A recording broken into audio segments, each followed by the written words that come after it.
Hello and welcome to this this meeting of our Coffee and Coaching Club. This is Marjorie Saulson here, and I'm delighted to welcome you for today's program. And just allow me to welcome you and to share my screen so we can hop right in. And all I need to do is to do full screen mode. And here we are. So, welcome to the Coffee and Coaching Club. 30 minutes of actionable insights to build your business communication confidence. And today's topic is to communicate persuasively without being salesy.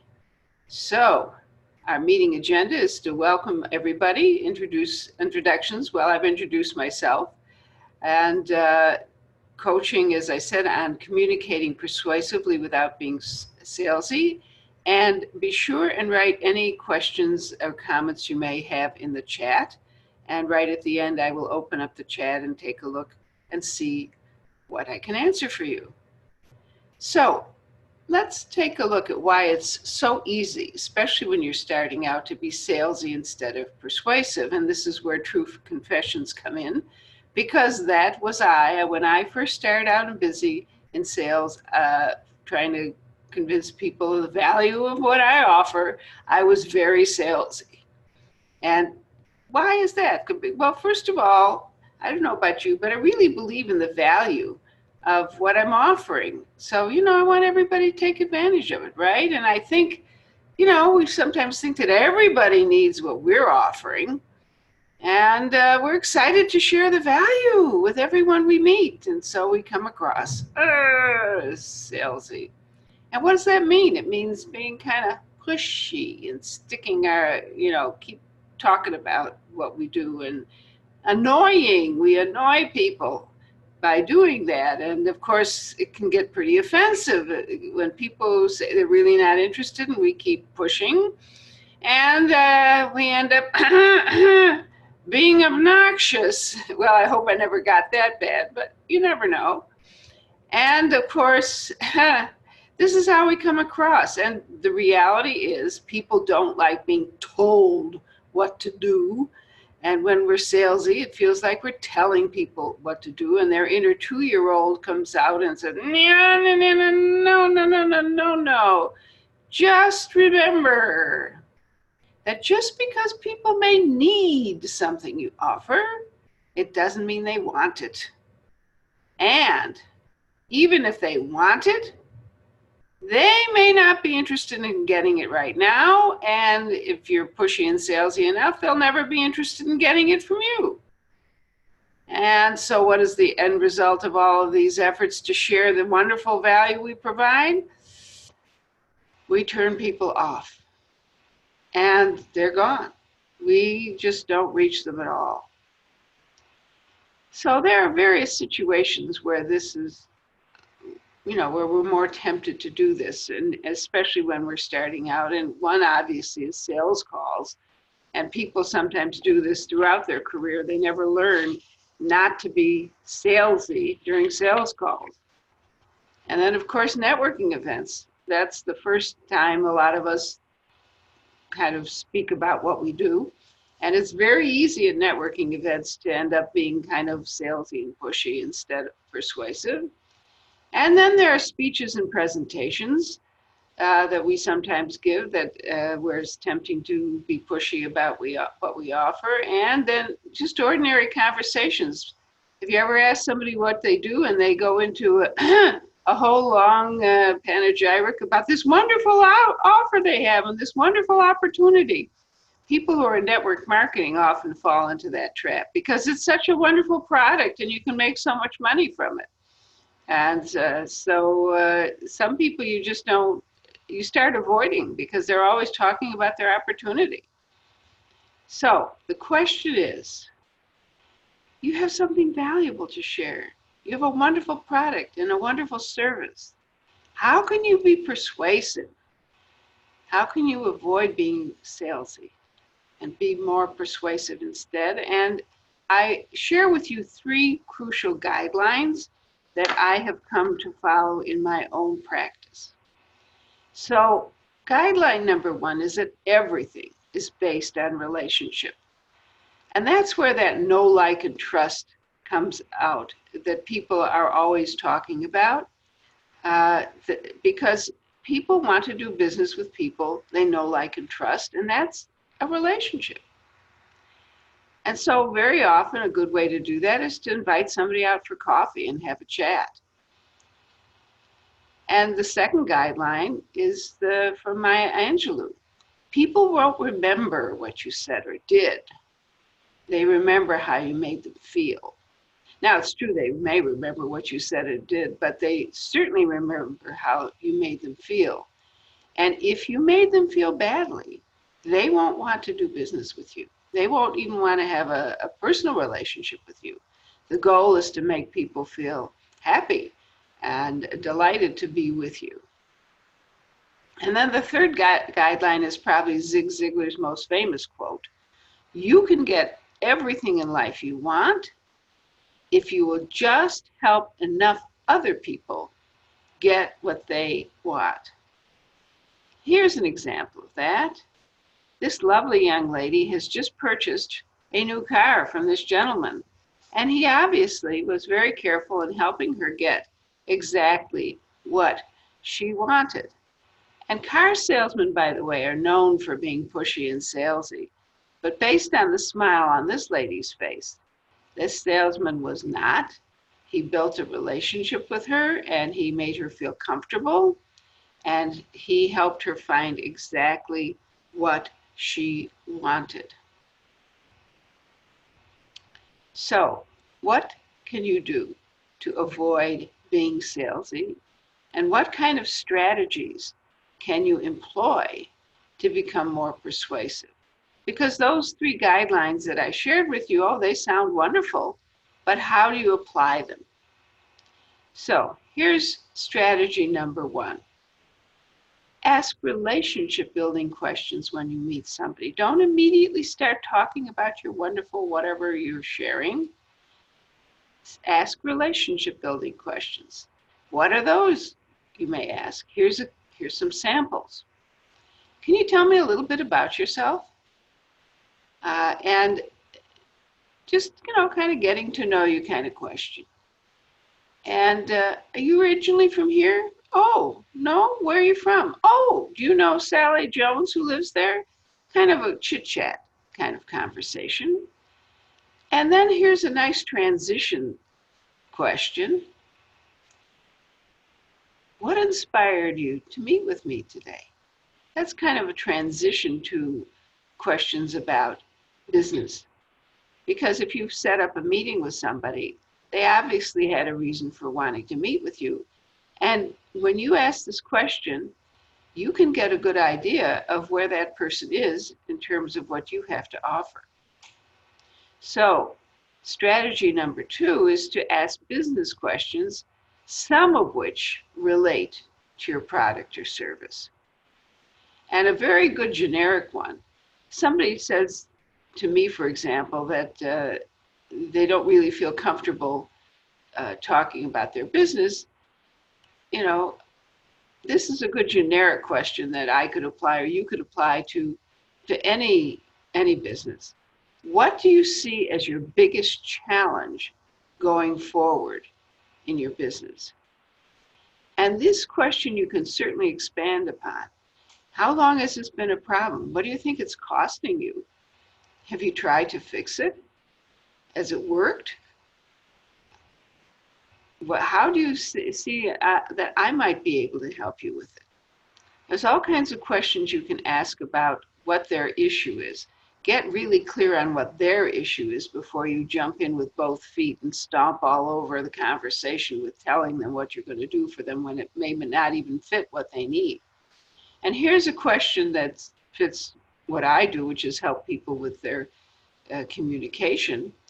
Do you wish you knew how to sound more powerful and polished when you speak about what you do? And just, but come up with your own question, something that has to do with your product or service.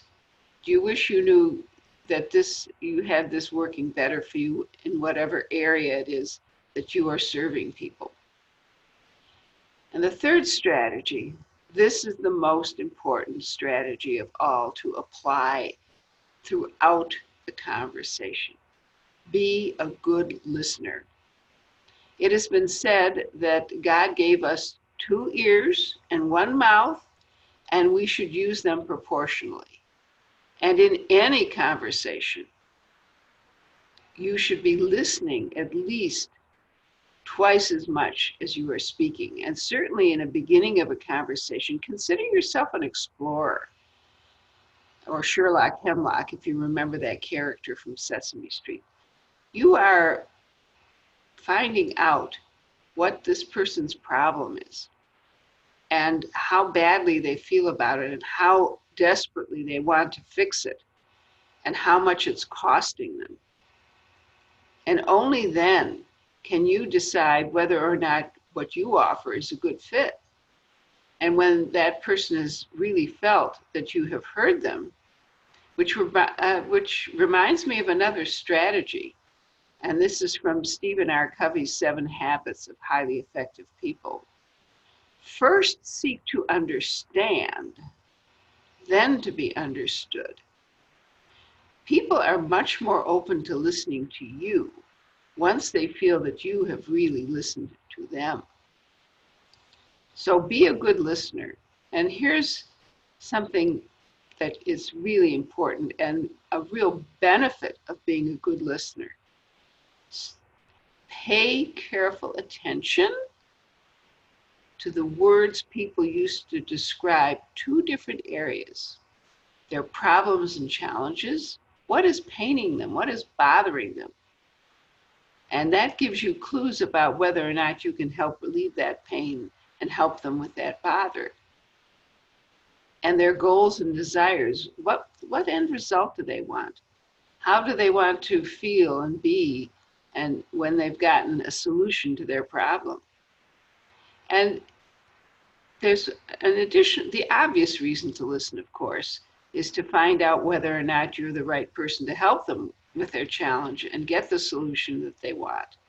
But there's another reason to really pay careful attention to the words people use to describe their problems and their desires. Their language is your free cheat sheet for effectively communicating the value of what you offer. When you speak in the language of your ideal audience, they recognize themselves and they say, oh, that's me. She's talking about me. She really gets me, or he really gets me. So pay attention to that language, because that language is the language that will resonate with your ideal audience. So I have a couple of invitations for you. First of all, I'd love for you to join our next Coffee and Coaching Club meeting, because I'm going to be dealing with a very tricky situation. Feel like you're not being heard? 3 things to do. Now, there's several situations where people feel like they're not being heard that I'm going to be talking about.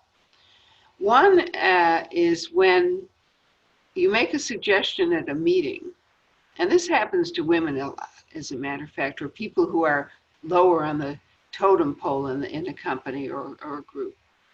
And nobody pays any attention to what your suggestion. And then not 10 or 15 minutes later or at the next meeting, somebody comes up with this great new idea that everybody thinks is wonderful, and it was your suggestion. What do you do about it? What do you do about it if you're sitting there and everybody else is being called on except you? That happened to me in a meeting many years ago. I think this guy who was running the meeting called on every man who had his hand raised, and I was, I think, one of few women in the meeting, and I was the only woman raising my hand, and he continually passed over me. I know he saw me because I caught, I looked him directly in the eye with my hand up, and he still didn't call on me. That was many years ago. I hope I called him out on being a misogynist, but I really can't remember. And there are other times when people take credit for your work. That's another way of not being heard and acknowledged. So we're going to be discussing that on the next Coffee and Coaching Club call. And by the way, if there's some other situations that you run into that you want me to cover, be sure to put those in the chat. I got the idea for this call from a question in the chat at our last club meeting, and it wasn't appropriate, nor was there time to answer it at that time. But I'm using that as the subject for our next coaching club, Coffee and Coaching Club meeting. And my second invitation is to take advantage of my complimentary communication confidence assessment. Oh, by the way, I forgot to mention that you can sign up for the next two meetings of the club at coffeeandcoaching.club. Don't you love that URL? I love URLs that tell you what you're going to get. It's like the URL for my business, vibrantfocalpower.com. Ooh. And I have this wonderful communication confidence assessment. There are 10 different types of speaking situations, and what you assess is your comfort level from 1 to 5, what you're less comfortable with, what you're more comfortable with. And it helps you get a really good idea of the areas of your strengths and the areas where you might want to pay some attention to upgrading your skills. And you can find that at vibrantfocalpower.com/CCA, which is the abbreviation, of course, for Communication Confidence Assessment. And I have a little lure. I don't think I want to call it a bribe, but I have something to make it fun. Every week, or every month, pardon me, I'm going to do a drawing of one of the people who take that assessment that month and send that person a complimentary copy of my #1 international best-selling book, Empowering Business Owners to Overcome Speaking Fears, whether you're talking with one person or 1,000. And once again, that URL to get the assessment is vibrantfocalpower.com/CCA. So just remember what we've talked about today, that it's important to be persuasive rather than salesy. And the way you're persuasive is, instead of talking at people, it's listening to people, asking them questions and listening to people and finding out what their issues are and what their needs are. So now I am going to,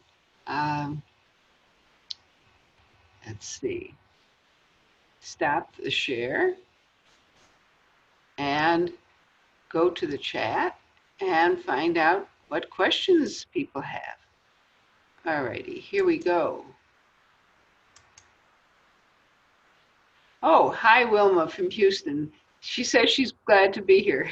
I'm glad you're here too. I was just in Houston a couple weeks ago. It's unseasonably cold, but it's a nice town you have. Okay, so actually this is funny because I was talking about the topic for next week's, not next week's, but our next session, and somebody was asking me about not being heard. That's our talk for December 5th, I believe it is. It's the first week in, the first Tuesday of December. These coffee and coaching clubs are the first and third Tuesdays of the month. Okay, so what do you do with somebody who doesn't let you get a word in edgewise? You ask a question, oh, oh, and they don't let you get in a word in edgewise. Well, those people are difficult to deal with, but you really have to. This happens, by the way, at networking events, and you can't get away from somebody because they keep talking at you. And you can say, you know, just a minute here, this is really interesting, but I know that you're going to want to meet a lot of other people and share this with them as well. So, and so two options. So thank you so much for the information. Why don't you give me your card, and I can follow up if I see I need your service. And if it's something that you do think you would like, then you can say, you know, this is really interesting. Let's take this conversation offline and let's get out our calendars and figure out a time when we can continue the conversation so that we both have chances to meet other people this evening. So that's one way to I mean, it's being gracious. I believe in using good manners as a weapon, is the way I put it. Okay, how do you handle when you are listening and people go off, uh, go off, okay, go off somewhere else, or they just leave you in the middle of the sentence and are rude?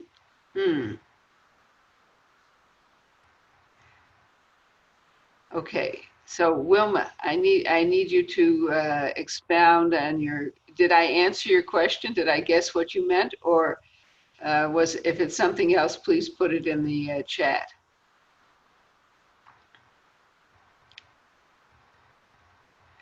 Okay, so, yeah.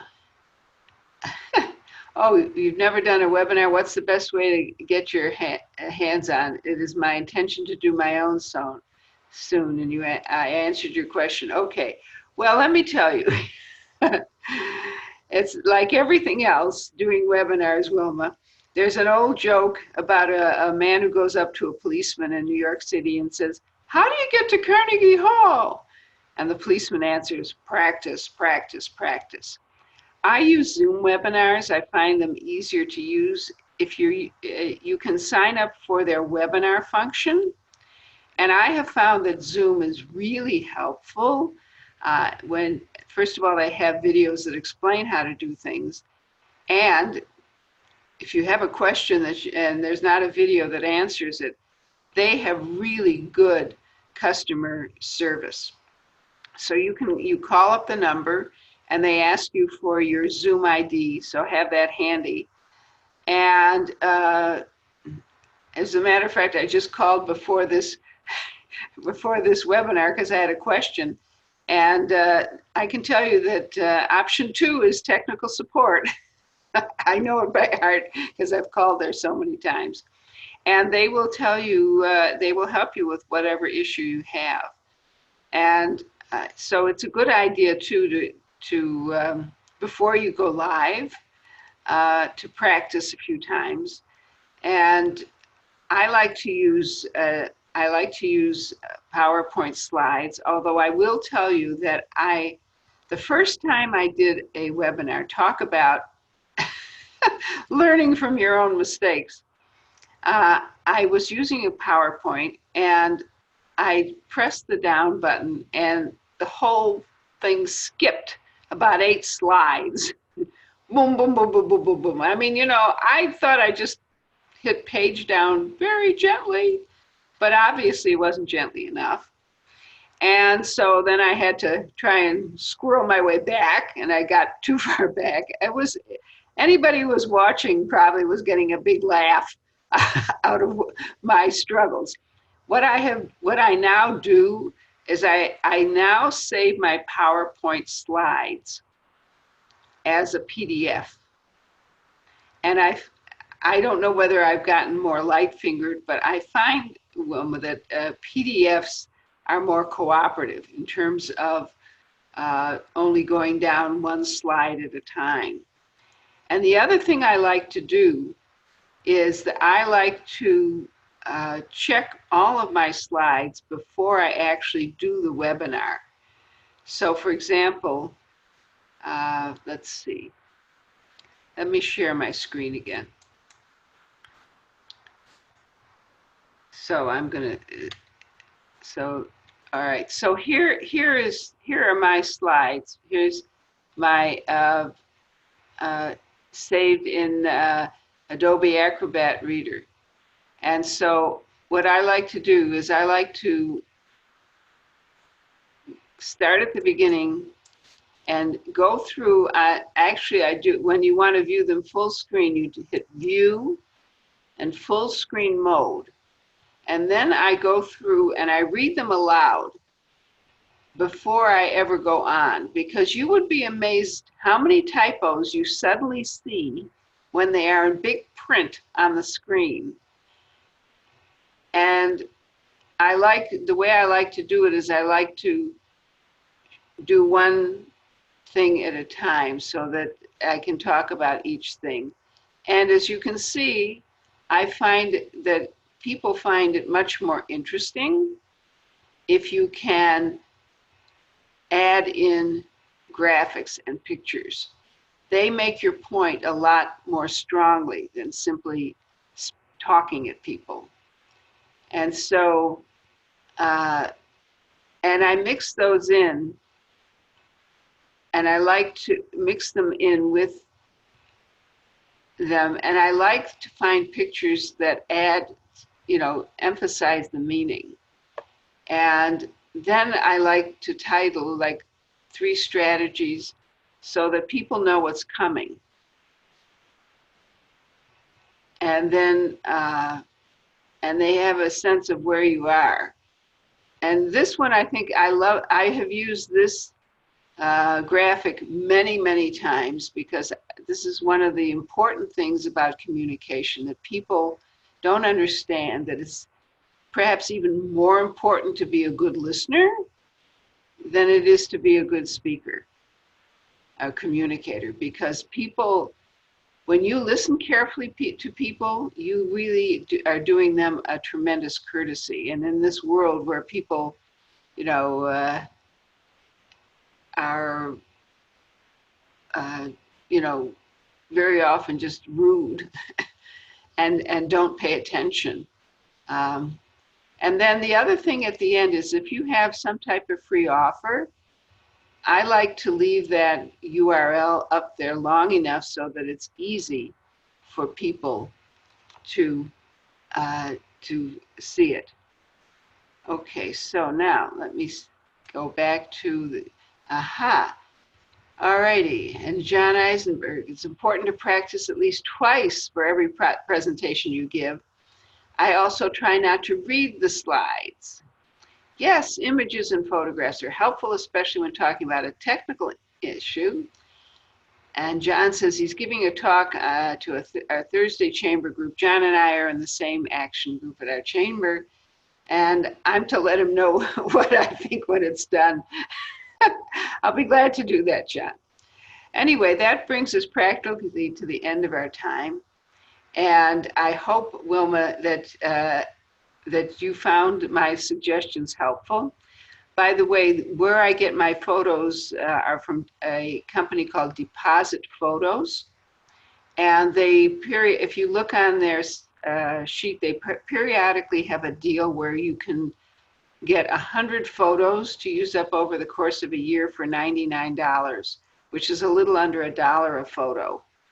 And I find that they have a wonderful selection. Free places you can go are Unsplash and Pixabay. And they have nice photos too, but I don't think they have anywhere near as big a selection as Deposit Photos. So that ends our meeting for today, for this meeting of our Coffee and Coaching Club. And please remember that our next meeting is going to be on issues with not being heard and how to take care of that, how to get your voice heard in tricky situations. And if you have some tricky ones that you really want me to cover, you can certainly email me at info@vibrantvocalpower.com. Or you can simply go to my website and there's a contact page there where you can email me through that contact form. Again, that's vibrantvocalpower.com. And when you do /CCA, then you are also able to take the communication confidence assessment and have an opportunity to win a copy of my, I'm so proud of this, I must confess, my #1 international best-selling book, Empowering Business Owners to Overcome Your Speaking Fears, whether you're talking to one person or 1,000. Thank you so much for joining me. I look forward to seeing you next time. Bye-bye.